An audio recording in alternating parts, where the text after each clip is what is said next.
आपको कभी भी किसी से कहीं भी आकांक्षा नहीं रखनी चाहिए। इसमें बहुत धैर्य की आवश्यकता है।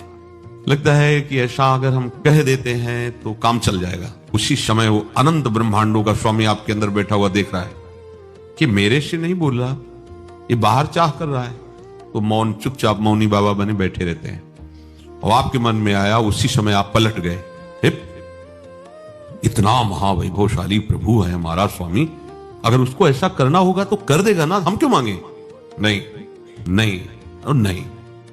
आकांक्षा का त्याग हो जाएगा। आप सच्चे मानिए, जिस समय आपको जो आवश्यकता वास्तविक होगी वो हो ही जाएगा। वो बहुत सामर्थ्यशाली है, उसी क्षण हो जाएगा।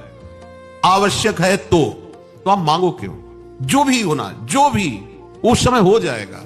जब हमें प्रभु से ही नहीं मांगना है तो औरों से मांगने की बात क्या है?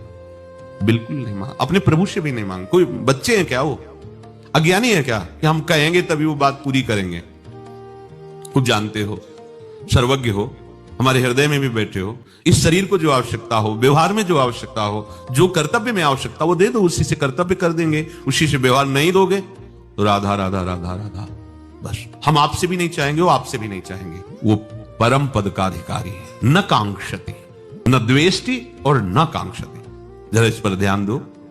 आकांक्षा, कामना हम क्यों करें? इतने बड़े साहब हैं, जैसे मानो आप हम पर अपना भाव किए हैं।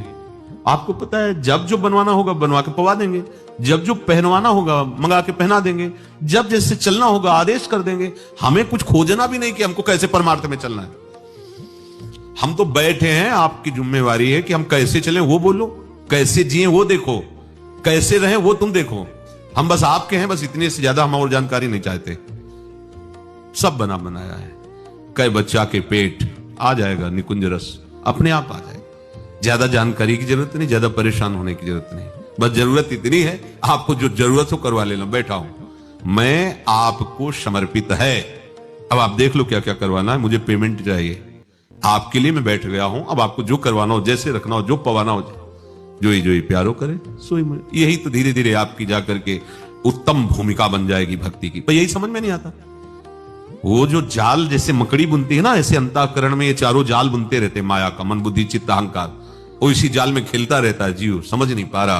अगर इस जाल से हट जाए ना तो फिर आनंद मगन हो जाए। आंतरिक वृत्ति को समझो। तुम उस मन का पक्ष ले रहे हो जो अनंत जन्मों से प्रभु से विमुख हुए और मांग पर मांग बढ़ाते चले जा रहे हो। ना कांक्षति, हरि भज रे।